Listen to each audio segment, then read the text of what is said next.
What's up, Dodger fans? Hope you're having a nice afternoon. And if you're following on the live stream, thank you so much. You are listening to the Incline Dodgers podcast. We are presented by TickPick and FanSided. This is Kevin Klein speaking here on a Wednesday afternoon, August 28th. And your Los Angeles Dodgers are 78 and 54 as they only hold a 3-game lead in the NL West with the Arizona Diamondbacks and San Diego Padres, as neither of those two teams seem to fade away. But there's 30 games left, and the Dodgers are in the midst of a series right now with the Baltimore Orioles. And I'm going to phrase it this way, Jake. This week in its entirety might be the most important week for the Dodgers this season, because after Baltimore, they go to Arizona for 4 games to face the Dbacks. And who knows where that series may take us. The Dodgers could find themselves out of first place after that series, or they might be able to put the Diamondbacks away. So we'll see what happens, but it's a big series. It is a big series, and the Diamondbacks are hot right now. So the Dodgers better bring it, and they're getting tested right now against the Orioles. You know, this is a potential World Series matchup if we want to go that far. So this is going to be a real test for the Dodgers to see kind of where they're at in terms of how they face up against playoff competition. I got no confirmation if Christian Walker will play in this series. He's killed the Dodgers, as we all know. Ketel Marte's been on the IL. There's a slight possibility he could be activated, I think, in the middle of that series, but I can't quite confirm that as well. But despite those 2 injuries, those are like their 2 best hitters. Jake McCarthy has stepped it up.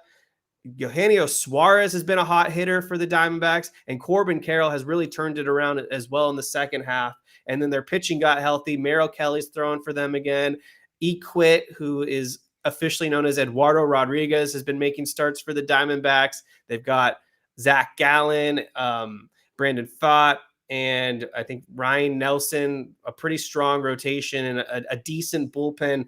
But they're the best team since the All-Star break. They're 26-8 as we talk, and it looks like they're going to for sure make the playoffs. And potentially what we're looking at with this Dodgers Diamondbacks matchup, maybe not only will it potentially decide the division, but this could be the NLDS matchup.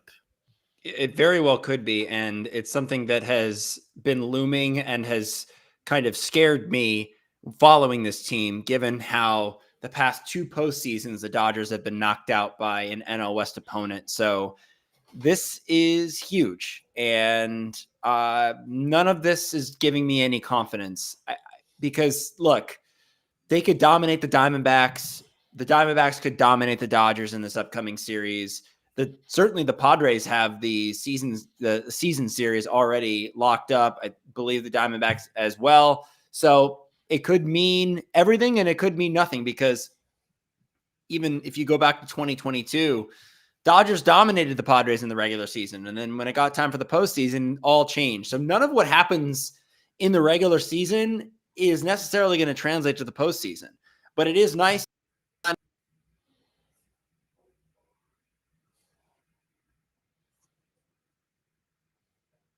Again, postseason is just, we'll just have to wait and see, unfortunately. Totally. Hit that like button. If you haven't yet for us, please hit that subscribe button. If you're new following along the show, we really appreciate you guys being regulars here. Last night's game was quite a stinker. This was probably a matchup the Dodgers should have won. They were facing a pretty weak starting pitcher. And despite all that, they only mustered 2 runs, and they lost to the Baltimore Orioles in the first game of the series, 3-2. I mean, the only highlights really was Jack Flaherty looked good once again for the Dodgers, was able to go 6 innings, gave up 3 runs, had like 5 strikeouts. The only thing that's kind of been plaguing Flaherty, I've noticed, is the long ball. He tends to give up 1 to 2 home runs every time out. But other than that, he's been pretty consistent, able to pitch fairly deep, an innings eater, and has really good swing and miss stuff. I love the secondary pitches that Flaherty throws for the Dodgers. As long as the other guys are healthy, which we'll get into, I'm good with Flaherty starting a game 3. He looks like he has the presence and the attitude to go out there. This guy looks like a winner, so I'm not too concerned. I've been happy with the acquisition thus far. But my God, the offense was just atrocious last night. It is. And I see that one of our listeners, Alfonso Lucio, is commenting, offense approach is horrible. Get used to it, folks. This is this offense. This is how they do business. They go for the home run, and if they don't hit it, they're likely not going to score runs. This team doesn't manufacture runs. They don't really steal that many bases. They don't bunt. They don't, wreak havoc on the bases. And so this is just what this offense is. Unfortunately, it's not going to change. I've had to come to accept it, even though it infuriates me, because I feel like there are other teams out there that have sort of more of a old school baseball strategy where it's scoring runs by means of any way to scratch runs across. And that's just not this team. And so just got to hope that this team is hot when October comes around. And if it isn't, we're going home early. So that's just kind of the reality of it right now. And it's kind of interesting when you look at the standings too, because the Dodgers are right now going into today are tied for the best record in baseball, which is kind of crazy when you consider all the injuries that this team has had. So it is a little misleading too, because just the feeling that I have, and I don't know if you have the same feeling, Kevin, but does it feel like we're the best team in baseball? Because I've not felt that really at any point this season, despite the record. I felt like there's really been no best team in baseball this year. Like 2016, it felt like it was the Cubs year. 2018 kind of felt like it was going to be the Red Sox year. 2020 felt like the Dodgers year. But this year, I don't feel like there's been any clear front runner. The Phillies have fallen off. The Atlanta Braves are good, but they're decimated by injuries. Baltimore and the Yankees are both battling it out in the American League, but I don't feel like neither of them are a leap tier above the Dodgers. So despite us not feeling like the most flashiest 78-win team, we are in the top tier, and it might just be one of those years where it boils down to health, to be honest. I don't think there's any best team on paper right now.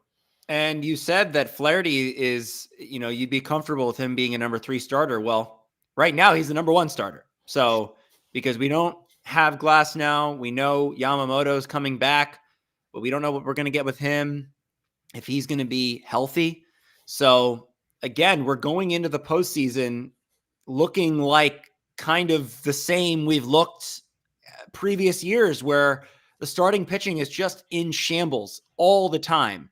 And we're scratching and clawing to try and find other starting pitching out there. You can make the argument between Flaherty and Gavin Stone, because Gavin Stone, after having a few down outings in a row, has really stepped it up recently and has looked really good. And I'm confident with him starting a playoff game. So those are the only 2 starters right now that I really have confidence in starting a playoff game.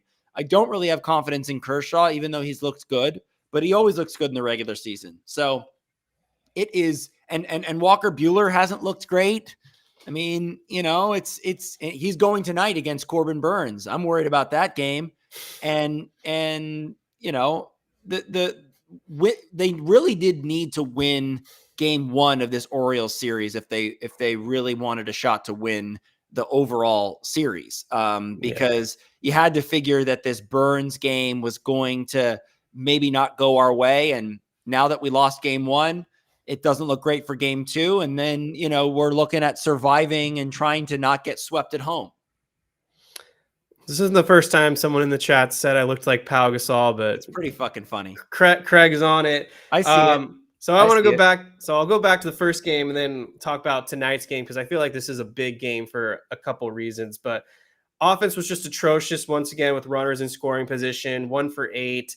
They've been kind of a sleepy offense since the All-Star break. They're hitting 244 as a team, which is fairly disappointing. All season long, they've been very underwhelming with runners in scoring position, hitting 255. So like what Jake was talking about earlier, the approach on offense just doesn't feel it. And if there is a collapse in the postseason, they've got to really shake up this coaching staff, because they have the players on paper, but so many of these guys just don't seem to get it done. We have opportunities where a guy like Tommy Edman triples, Miguel Rojas drives them in, feels like it's set up for a big inning, nothing after that. We've got first and second, nobody out, can't score. I'm just getting so frustrated. Mookie Betts will steal a bag, no one's able to drive him home. Well, yeah, there was that moment, and I forget which inning it was, but it was first and second, nobody out, with Ohtani, Betts, and Teoscar Hernandez coming up, and nothing happened. Yep. Yeah, Tio didn't. I don't think Tio was able to drive in any runners, but so we'll talk about the injuries. But since he didn't play last night, and we'll see if he's in the lineup today. Some people will be most concerned about Glasnow. Maybe others are still worried about Yamamoto. For me, the biggest injury that I'm scared about right now is Freddie Freeman. He doesn't take days off ever. So the fact that he was out of the lineup on Tuesday with this fractured finger for Freeman, every time the Dodgers try to sell us an injury, I'm no longer buying that bullshit. The fact that they're trying to play this like it's nothing big, like I've had a fracture in my foot before. I can only imagine how painful a fracture in your finger is. It's pretty clear that Freeman is off, and I think he's like 3 for 26 or 3 for something since the injury. So it's clearly affecting him as well. And this is a big bat that the Dodgers don't have currently healthy. Yeah.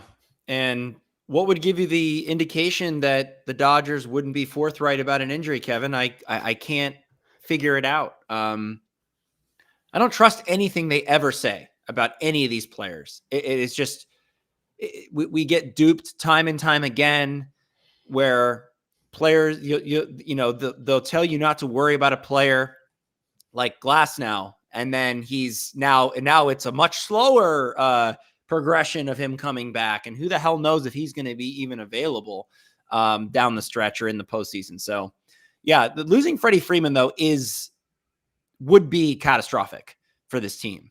He is the most consistent hitter in this lineup that we have.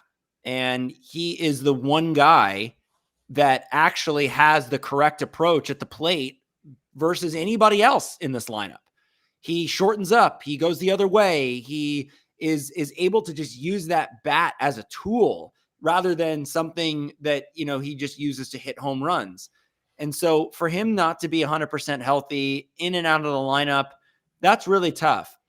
The good news is that this team is at the top of the division. And yes, they have the Diamondbacks and the Padres breathing down their necks, but this team can survive the rest of the season with limited playing time from Freddie Freeman in order for him to get healthy. I mean, I just hope that they are taking the precautions necessary, because I believe whether this team wins the division or not, they're going to make the playoffs. And so when they make the playoffs, they better have Freddie Freeman available. And I would hate for them to kind of push him more than they really need to at this point. Okay, so this is Walker Buehler going against Corbin Burnes tonight. On paper, it looks like a super lopsided matchup right now. You've got Buehler with an ERA over 6, Burnes with an ERA in the low 3s. Believe it or not, the Dodgers have had success against Corbin Burnes in the past, but that doesn't really matter at the end of the day because Corbin Burnes is still a really good pitcher. We've seen what Walker Buehler has looked like for the Dodgers this season. We're about to hit September after this outing for Walker Buehler. Is this the make or break game for Buehler, in your opinion? I mean, make or break in terms of what? Like Everything. Whether he's, are we talking make or break in terms of whether he can pitch a playoff game or whether pitch in general? Yeah, I don't know. I was at his last start, I think, or one of his last starts, and he was battling and he looked not great. And he was hit around quite a bit. He was in and out of trouble. He's having problems just putting guys away. And that's really concerning, because for him, he is a strikeout pitcher. He is an overpowering presence on the mound.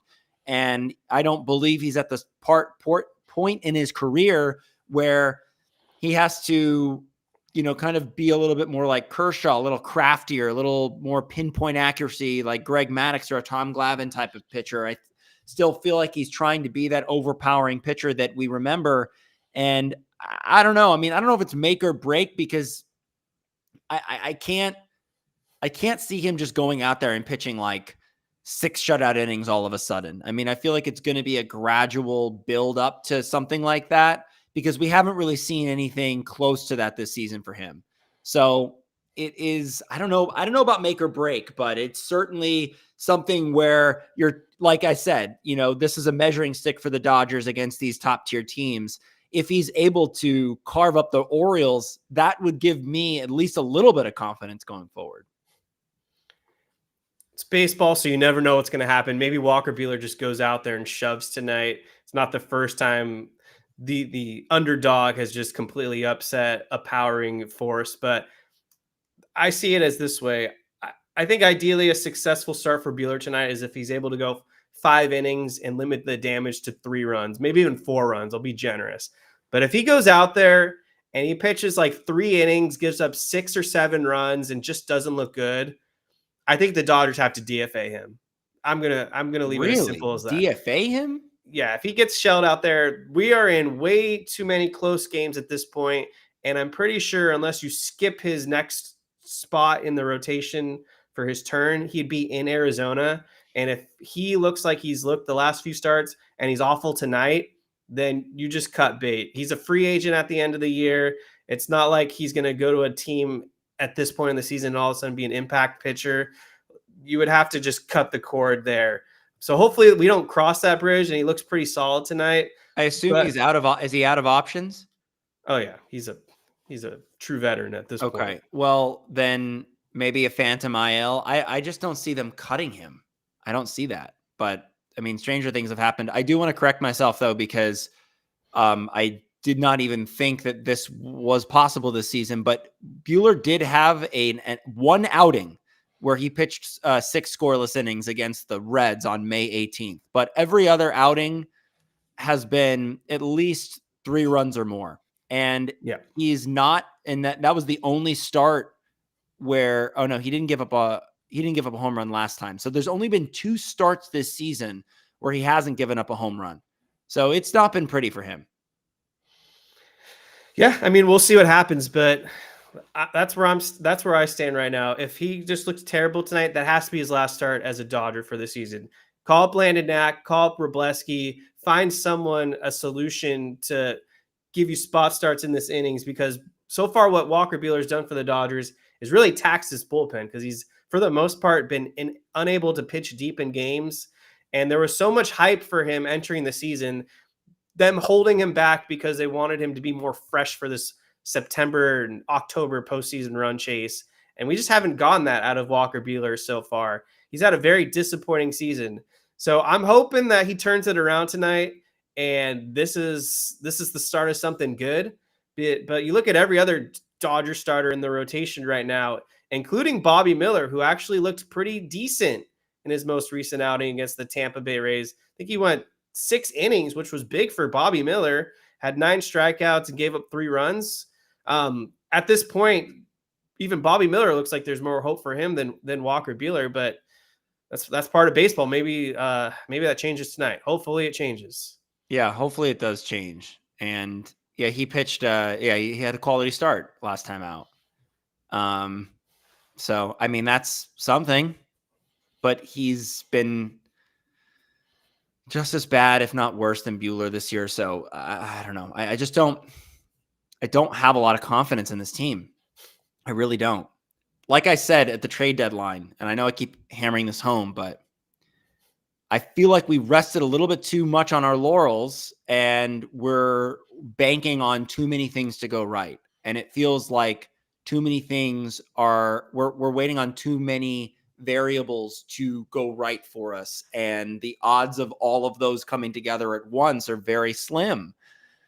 At least we get, Muncy and Mookie back, which has been really nice to have them back in the lineup. Tommy Edman has looked really good. So the offense, I mean, we have to see about Freddie Freeman, but generally speaking, the offense, if healthy, is a really high-powered offense and can put up a lot of runs on any given night. But the pitching staff, specifically the starting rotation, I have literally zero confidence that we're going to have 3 starters for the postseason, at least 3 that we're 100% confident in going into a division series. So you wanted to talk about Tyler Glasnow? The only thing I wanted to say about Tyler Glasnow, and I feel like at the beginning of this season when we talked about the trade, when the Dodgers made the trade and then they signed him to an extension, I feel like I got a lot of crap from you, Kevin, about, trashing that trade. And I think it was the trashing was warranted, and then it was unwarranted, because I never felt like getting a pitcher like Glasnow was a bad idea if he was healthy. But the truth is that was the only hangup I had to getting a guy like that. Is like, yeah, he's coming off a fairly healthy season, and in a season where he pitched the most innings he's ever pitched in his career. I just was like, a pitcher like that is injury prone every single year. And with this Dodgers medical staff, which who the hell knows what goes on behind closed doors, but every year we're getting 3 or 4 guys with Tommy John surgery, it feels.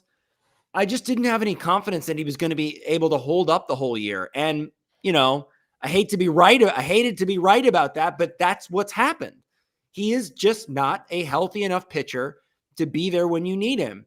And I'm very worried because he went out with what they said was a minor injury. And now, of course, as it always happens, they're like, oh, actually, it's a lot slower of a return. And who the hell knows if he's going to be ready for the playoffs? It's just, it's so frustrating. And I know that Dodgers fans are not alone in this, but man, I mean, the amount of injured starting pitching we've had over the last 3 to 4 seasons has been abysmal. Yeah, I mean, it's annoying how they tell us it's a minor injury as usual. He'll miss the bare minimum. And now they're telling us with Tyler Glasnow that it hasn't gotten worse, but somehow it hasn't gotten better. So we're in the same situation. And he's going to need to make one rehab start, apparently, and they're worried he won't be stretched out.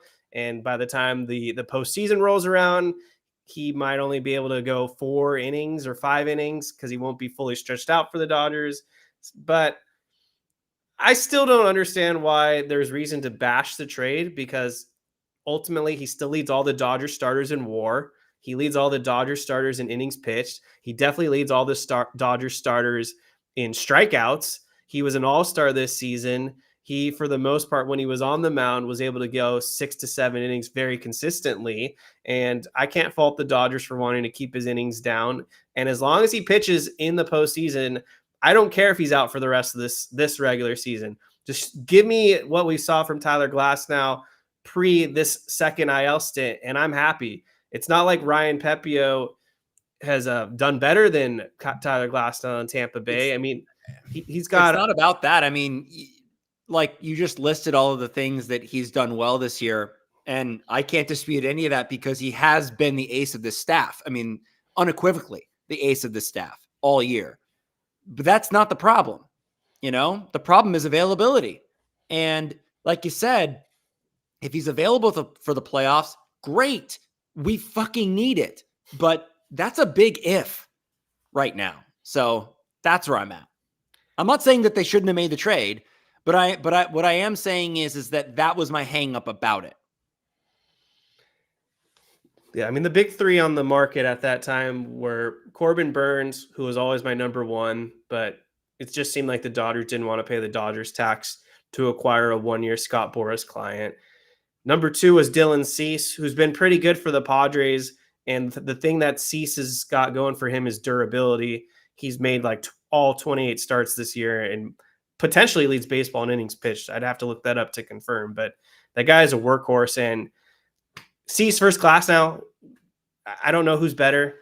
It would be really nitpicky, but I guess you can argue either way. And then Glasnow was the other guy available. But I mean, they gave Yamamoto $325 million, and we've gotten a whopping 14 starts out of Yamamoto. So I don't know if it's a Glasnow problem or a Major League Baseball problem or just a Dodgers problem, but I bet you can't even name me 10 starters who have pitched the entire season. Yeah, I can't. You can't. I mean, shit. And that's just the problem with baseball. It's just, for some reason, no one can stay healthy. Some people say it's the pitch clock. There's certainly some evidence that suggests that. Some say pitchers just throw too hard, and that definitely seems like a strong cause. So yeah, I mean, it just sucks. And the Dodgers are in a freaking situation once again where there's so many question marks with their starting rotation, no matter how much money they spend, no matter how they try to address it, and it sucks. So we'll see what happens. That's why I'm kind of with Jake. I don't feel like we're a lock to win the World Series by any means because there's just way too many question marks with this pitching staff. But if healthy, then yeah, I feel really good about us. And speaking of postseason starters, I'm back on the Gavin Stone train. He needs to be starting in postseason games over Clayton Kershaw. Where do you stand on that? Yeah. I mean, as long as we have three healthy enough starters, I would love to stay away from Kershaw in the postseason, but we may not have a choice. What do you think? Healthy, I go Glasnow game 1, Yamamoto or Flaherty game 2, and then the other is game 3. Stone. And hopefully Gavin Stone is game 4. I did not realize how bad Clayton Kershaw's fastball was this season until I looked at it. Opponents are hitting over 400 against Clayton Kershaw's fastball. How can you feel good about any guy in October that's throwing a four-seam fastball that's 88, 89 miles per hour, and the batter has a 400 batting average success rate against it? Not only that, his whiff rate of swings and misses is like 8%. So for the most part, all Kershaw's fastballs are getting put in play, and it's over 400. That's not a recipe for success by any means. And he looked pretty shitty against the Tampa Bay Rays, who are not a good offense by any stretch. And then the next day, Gavin Stone goes out there and shuts them down. And Gavin Stone, over his last 3 starts, has been sensational. The Dodgers are 3-0 in those starts. Stone has an 0.95 ERA, 19 innings pitched, only 2 earned runs, 23 strikeouts, and a .6316 whip. So Gavin Stone has figured it out once again.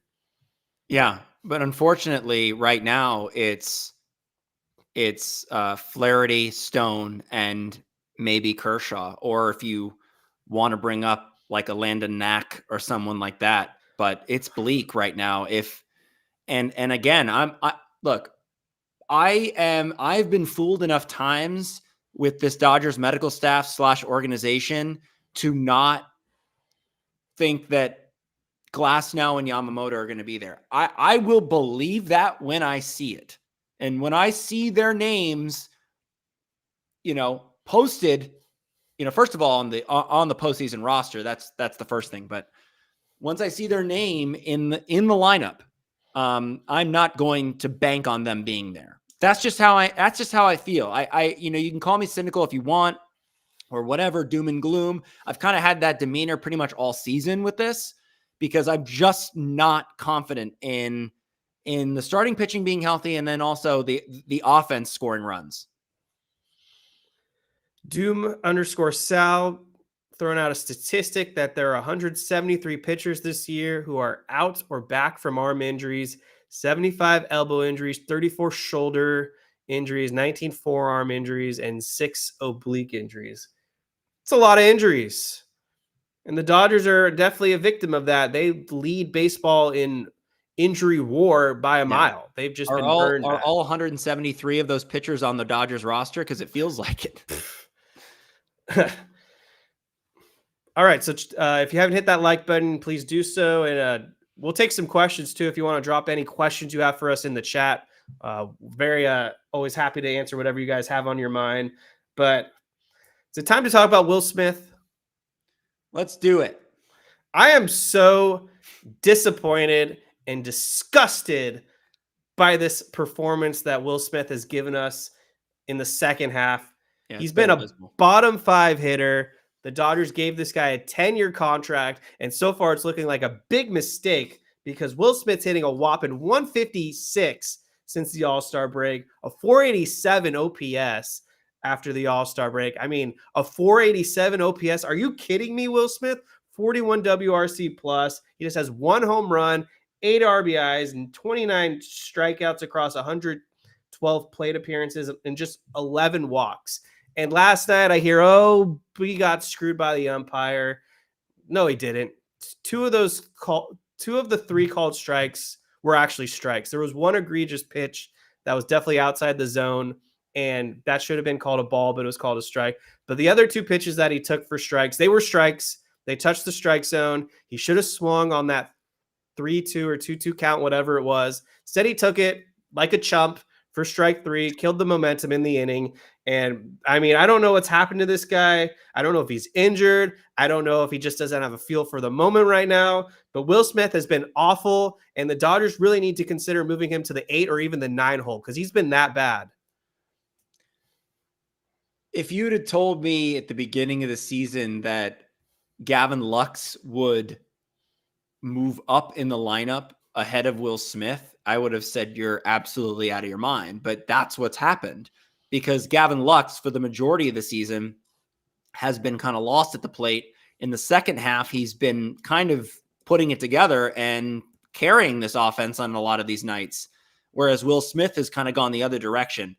Now, I will say that, despite his offensive woes, he is throwing out runners at a clip that he's never done so before. So there is a positive there, but we need his bat. I mean, we're not paying him. We're not paying him at all, but the Dodgers are not paying him to hit under 200 and not drive in any runs, because that's what we need him to do, especially with Freddie Freeman in this finger thing. Max Muncy coming back. He's looked pretty good. I mean, power-wise for Max Muncy. And Mookie Betts coming back from injury. We really need Will Smith to step it up here. And he's not been doing that. But I am a believer in Will Smith. I've always been a believer in him. And I think that he's just going through a slump, and that's it. I don't know if there's anything else at play. There could be, an injury nobody's talking about. It could be the case that he's catching too many games. With Austin Barnes being a terrible hitter, maybe Will Smith is having to play more games than him. I'm not sure. I haven't crunched the numbers on that. But what he's doing at the plate right now is not what the Dodgers need. I can only hope that, he can have a hot September leading into October and we can get the Will Smith of old. But I'm not liking what I'm seeing from him. But given his overall resume and rap sheet, I'm willing to give him the benefit of the doubt, at least right now, because he has proven that he is a really good hitter and that he is a clutch hitter. He's been clutch in the postseason at times. So I'm just, hoping that this is just a slump and not, an indication of something even worse, which is, did we make a mistake with this contract? I'm not there yet. He seems like one of the few hitters that will always benefit from that time off when the wild card round is going on to the NLDS, because he doesn't have to play for a week and then he's able to be more fresh. But he pulls this act every season. He fades in the second half. This season, for the most part, he had an exceptional March and April. And then after that, he's pretty much hit 200 every month. So if he didn't have that insane start to the season, this would be a disastrous season for Will Smith. And he is, without a doubt, the best at throwing runners out. That is his number one skill set. He's the best in all of baseball. He will catch you stealing. He's been phenomenal at that. But other than that, at the catching position, he's actually been pretty bad. He now has a -4 defensive run save. He is maybe a bottom 5 framer. He's been awful at framing pitches all season this year. And in terms of preventing, in terms of blocking balls and preventing balls from turning into wild pitches, he's also been awful at that as well. And especially in the last month or so, I've seen a lot of balls that he should have blocked get past him and they result in wild pitches. And then the runner scores as a consequence. So I don't know if he's going to last 10 years as a catcher for the Dodgers. I highly doubt it. I think by year 4, he'll be the Dodgers first baseman and kind of have the Joe Mauer route, because his bat is too valuable to be a lousy catcher. And I don't see it optimal at all for this team. I don't care if he's able to throw runners out. There's so many other aspects to baseball. And if he's going to be a 156 hitter because he's tired from catching, then in 3 years you explore other routes and you move him to the infield and you find someone else to catch for this team. It's tough because you can't get him off his feet, as a designated hitter, because Ohtani blocks that for the rest of time. So I don't really know what you do with him unless you have some sort of competent backup catcher that you can pencil in there and the lineup doesn't take a massive nosedive with that guy in there. So I don't really know what you do, but I don't feel like I'm at the point where I'm ready to say that this was a bust. I mean, this is essentially year one post announcement of the contract. So, and Andy was an all-star in the first half. So, I just feel like there is room for, giving him a little bit of grace. And that's what I'm going to do with him until I see otherwise. If this is a growing trend, I mean, obviously you got to look at the postseason, right? And see who steps up and who doesn't. I mean, it's easy to say that, over the past few postseasons, Mookie Betts has been atrocious. Yes, he has. He hasn't gotten a hit, but it's not like everybody else is tearing it up and he's the only one. So you have to kind of look at what, the rest of the team is doing. And if the rest of the team isn't hitting, then you can't really put it all on Will Smith. But if Will Smith is coming up with crucial situations and he's not performing, and maybe the rest of the guys are setting the table and he's the kind of the black hole in this lineup, then maybe it's time for that conversation. But the one guy that I've been kind of keeping tabs on, and I don't really know what their plan is for him yet, but Dalton Rushing has been absolutely crushing it in AAA. In 19 games, he's hitting .343 with over 1,000 OPS. He has 5 home runs, 15 RBIs. I don't know if I really hope he's a September call-up, because I'd like to see what he's made of at the major league level, just to see if maybe we can sneak in another bat in there for the postseason run. What do you think about that? I'm glad you brought that up, because that's actually something I was going to cover. So Jason Hayward was DFA'd. I don't know why people are crying about that. He wasn't good for the Dodgers. Chris Taylor now gets the opportunity. He hasn't looked good since being activated off the IL.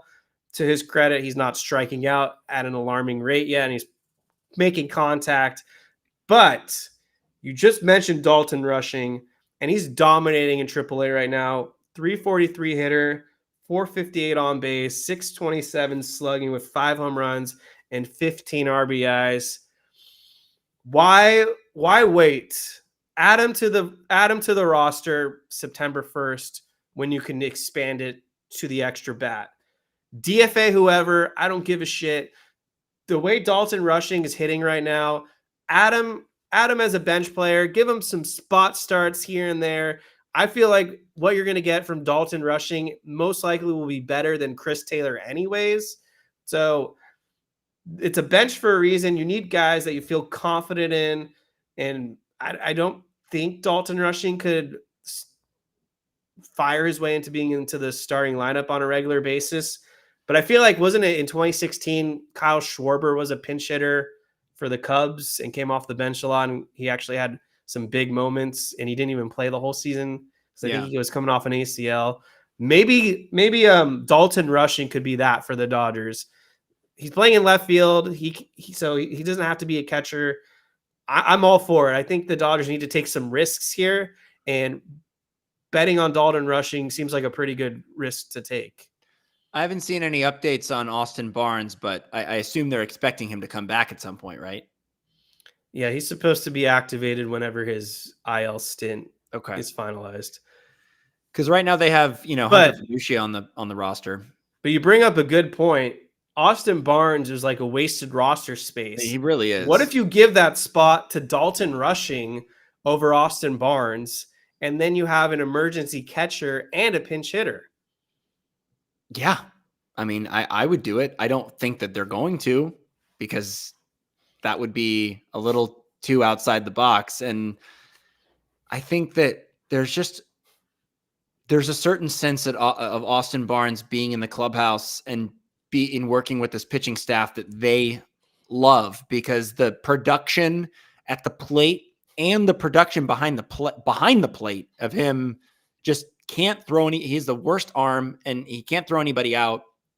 I just don't see what his value is, other than, I guess, the pitchers like him and he's a good clubhouse guy. But I mean, I think they got to figure out how to get as much offense as humanly possible, given what we've already said about the starting pitching, because the Dodgers are going to need to outscore teams with the way that this starting pitching is lining up, that's kind of needs to be their strategy. So if they can squeeze a little bit of offense here, a little bit of offense there, I think they got to try to do everything they can. And I agree with you.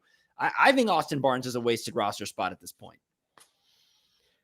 Send your questions in the chat. We got one from UCLA Lakers. We actually haven't had a lot of questions today, so I'm pretty surprised. If you guys have Dodger questions, drop them below. But so do you guys not feel good about Yamamoto's progress? Well, he's making a rehab start tonight. He's supposed to throw 2 innings in AAA. I wouldn't say I don't feel good. I want to see him make some major league starts before the postseason, because it's kind of important to see how his stuff looks, or else we're going to have another Kershaw or Gonsolin situation where they rush a guy back and he's not fully healthy and then he gets lit up in October. So it's not that I don't feel good about his progress. It's that I just don't have any confidence in it, because I don't have a reference point of being confident that the Dodgers are making the right decisions in terms of evaluating how ready he is. All right. So Evan Phillips has struggled in the second half. He has an ERA over 5. Daniel Hudson struggled in the second half. He has an ERA over 5. Joe Kelly nearly has an ERA over 5. Joe Kelly. Can we please? I'm so done with Joe Kelly. Because he could be absolutely lights out in the postseason, and then everyone's going to be like, you idiot. But like, it's so feast or famine with him. It's just maddening. My last straw with Joe Kelly came in that Tampa Bay Rays loss, where the Dodgers, with Kershaw, they were leading 7-5 at one point. Kopech gave up a run, Phillips gave up a run, and then Joe Kelly iced it off and gave up 2 runs in extra innings. And speaking of that game, I don't know what was going on with Dave Roberts. I hated his bullpen approach in that game. Why would you pitch Kopech in the 8th, Phillips in the 9th? Why wouldn't you flip them and get these guys used to their roles? If Evan Phillips is going to be a setup guy, have him pitch the 8th and commit to Kopech as your closer. Don't be a bitch. Make it happen. These guys need comfortability. It's different in October because it's always an all hands on deck situation. And so guys need to be ready whenever unnoticed. But in the regular season, you've seen it with Kenley Jansen, Craig Kimbrell. Some of these guys, they just need to know their role. And a guy like Kopech is going to thrive in the 9th inning. So why would you throw off his game by pitching him in the 8th out of nowhere? Just made no sense to me. And then they go to Joe Kelly, and it was stupid. No, I'm with you. But what I've struggled to comprehend is, where does Roberts' responsibility start and where does it end? And where does Andrew Friedman in the front office responsibility start and where does it end? They say that Roberts has the full authority during the games to make the decisions that he wants to, but part of me doesn't fully buy that. And part of me thinks that it's something that has been cooked up by all of them at once, right? The whole front office and the coaching staff, to where they're not going to say Kopech is our closer. They've done this closer by committee all season long. And so it seems like that's the strategy they're going with. So I don't know how much you can really blame it on Dave Roberts for pitching Kopech in the 8th and Phillips in the 9th if it's based on matchups, which is what they always do. I'm with you. I'm an old school guy. Like, you know how much I love a sacrifice bunt or a squeeze play or hit and run. Like, I'm an old school guy. I am a full believer in having a guy knowing that he's got the 9th inning or wherever the save situation is. That's always been my favorite way to assemble a roster. And to me, that's something that I hope that the whole brain trust can kind of figure out is, yeah, okay, matchup. You know, Kopech has been the most dominant reliever for this Dodgers staff since he's been brought over. So to me, that is where I'm at too. I would rather have him have that defined role than not. But again, I don't really think that you can put all of it on Dave Roberts, because I don't believe that he's making all of those decisions. Maybe. And it could be the front office pulling the strings, and they need to be held accountable then. And I'm sick of all this. between the injuries and who's really running the show with these in-game decisions, I'm getting fed up with all these mysteries. In the NBA, it's transparent what's going on. In the NFL, we know what the hell is going on. But with the Dodgers, it's literally like a magic show with all these hidden card tricks and pulling rabbits out of your hat. Like, drives me nuts. I don't know if anyone here in the chat is going to this Dodgers-Orioles game tonight, but besides it being Buehler versus Burns, have you seen this bobblehead, Jake, of Shohei Ohtani? People are already there at 10 a.m. Oh, with Decoy? Yeah. I think they're trying to get that gold one. Is there only one gold one? I got to imagine there's more than one. Maybe, That'd be maybe a little... it's like a Charlie and the Chocolate Factory situation. Yeah, I understand that, and I have a pretty decent collection of bobbleheads. I'm sure you do as well, but I am not waiting in line for a bobblehead. I'm not waiting in line for a pair of shoes. I'm not waiting in line for an iPhone. I'm just not going to camp out and wait for something like that.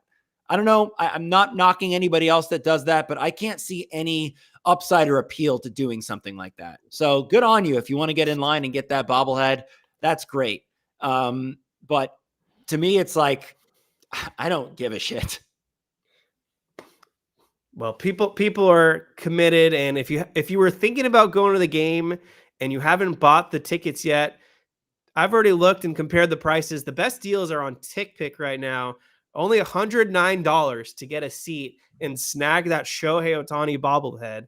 And I believe they are only giving it out to the first 40,000. So you better buy those tickets right now and make your way to the stadium, or else you're going to miss out, and that'd be disappointing. Mm-hmm. I mean, I got the Yamamoto bobblehead. It looks pretty slick. Eventually, I'm going to do a giveaway on the other one I have. I got the Teoscar one. That one's pretty cool.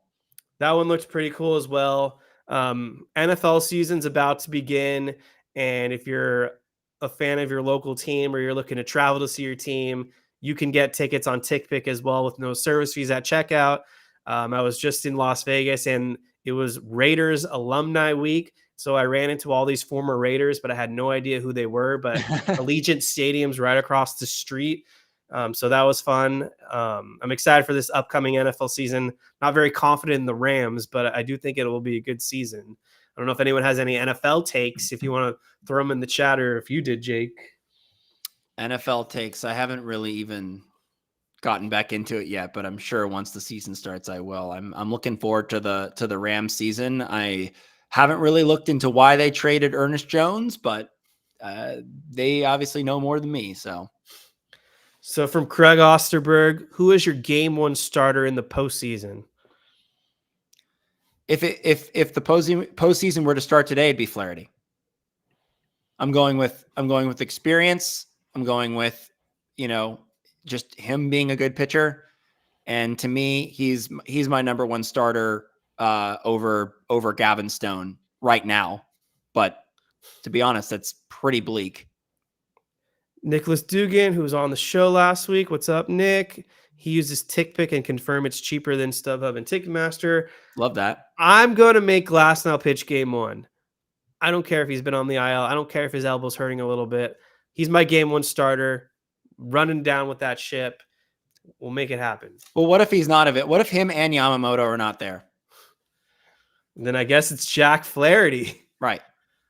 That would okay, so if Glasnow is available, then I'm obviously going to go Tyler Glasnow. Also, I would have Bobby Miller start over Kershaw at this point. When we were talking about the Kershaw stuff, sure, I didn't even really get to that, but just what I've seen from Bobby Miller in this most recent outing, I'll even take a chance on him over Kershaw. Like, sure, it's sort of like you kind of hold your nose, right, and pick, or cover your eyes and pick. It's like you don't feel good about it.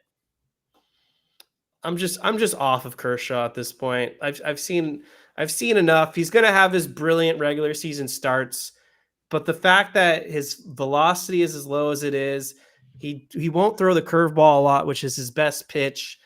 It's only a 16% usage, but a fairly low batting average against. The fastball is just getting destroyed, and his slider is semi-effective, but not fully effective. I just don't want to go down this rabbit hole again. I can't handle it. I could not stomach it. I don't know if that means you have to leave Kershaw off the postseason roster altogether and just figure it out with other guys. I'm going to guess ultimately in the NLDS that it'll be 14 position players and 12 pitchers, but we'll discuss that more in about a month. Mm-hmm. So Jake, is there anything else you wanted to cover real quick before the show concludes?